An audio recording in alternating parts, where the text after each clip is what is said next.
last week, Donald Trump was indicted. Now, this is a little bit different than the first time. As we know, Trump was indicted a few weeks ago, but this was in New York, and this was a little bit different, especially knowing that it was a New York jury. There's not a lot of surprises that Donald Trump would be indicted by a New York jury because it's very liberal. But this was a grand jury, and it was on the federal level. What he was indicted for in New York, just to put a little context behind it, was for paying hush money to Stormy Daniels, allegedly. And everyone kind of knew that this was a lame indictment, and that the statute of limitations was well past. I think in New York, you have to have charged someone within 5 years, generally speaking, of the event, and it had been like 6 or 7 years since that had happened, and so that was very strange.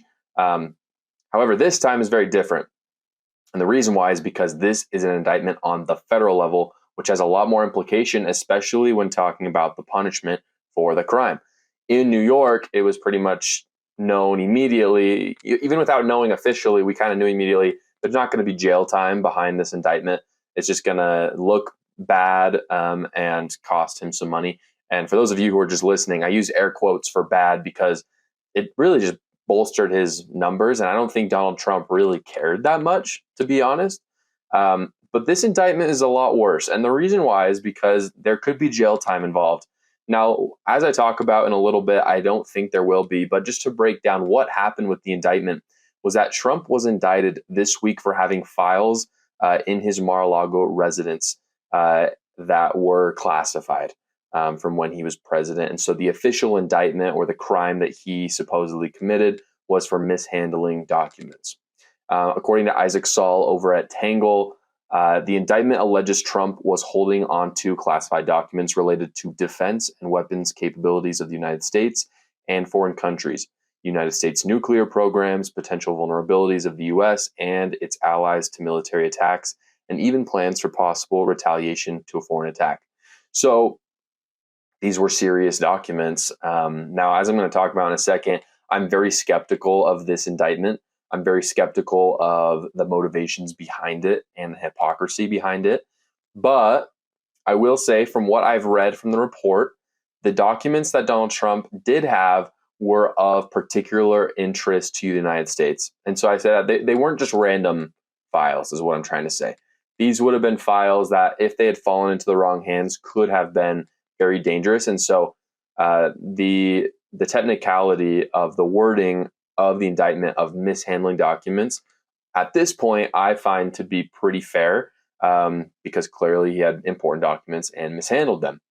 One thing that's very important to note about this, however, is that, and what I want to talk about kind of in greater length, is that there was no collusion with someone else in these documents.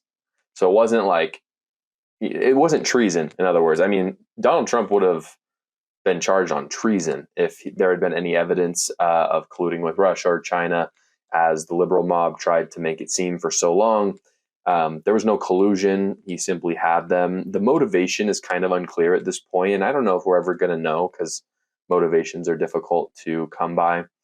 There may be a whistleblower who will allege a kind of a motivation behind taking those documents, but even those, we can't verify them. But it's important to note that there was no collusion with Russia. A lot of people have theorized that could have been the case, and as of now, there is simply zero evidence for that as well. I mean, not in this report, there's no evidence, and there was never any evidence in the Mueller report, as well as others. There's never been any evidence that Donald Trump or his family colluded with Russia.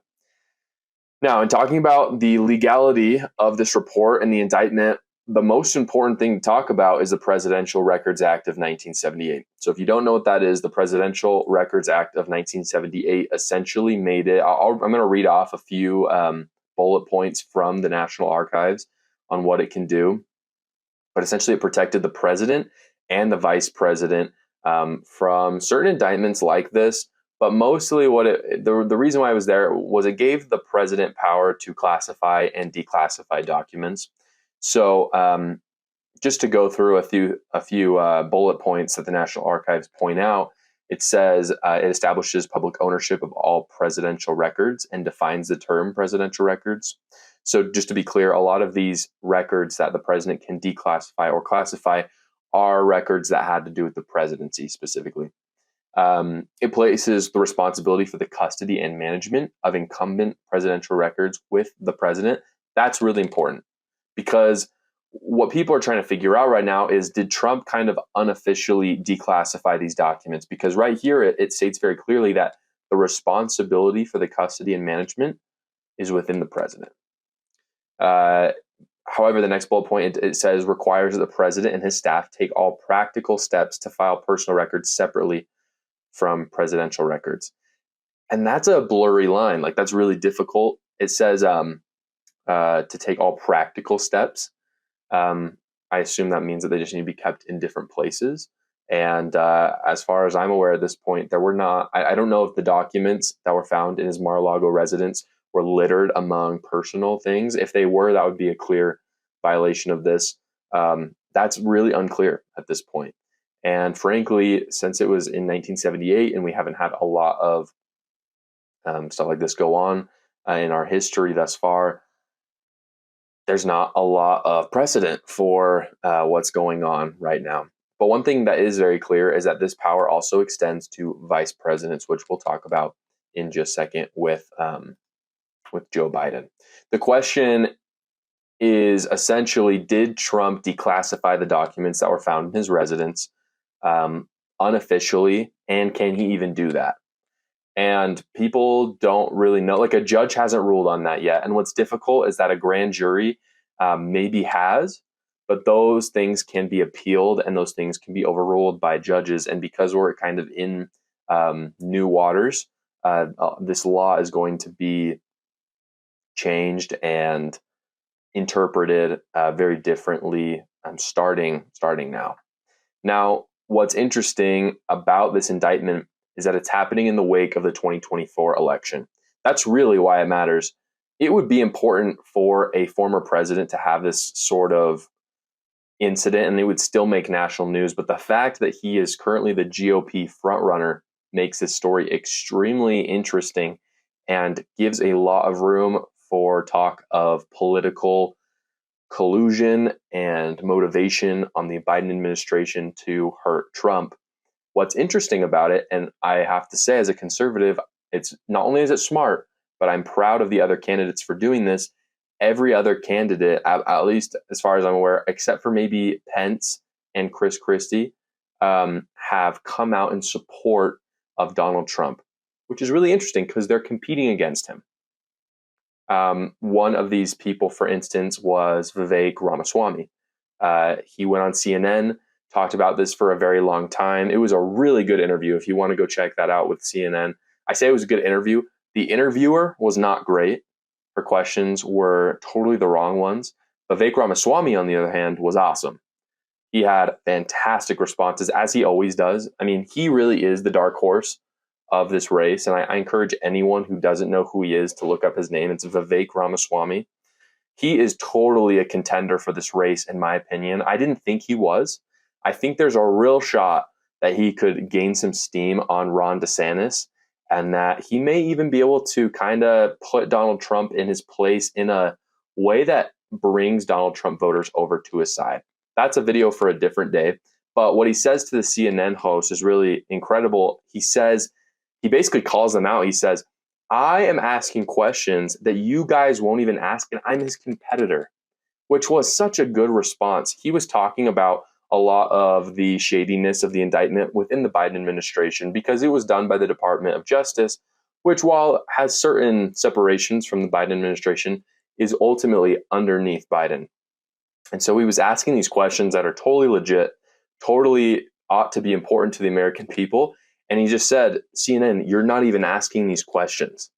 And I don't benefit from asking these questions because I'm running against Trump. So the fact that I have to do it instead of you is pretty awful. And it was a powerful moment in the interview. It was pretty awesome.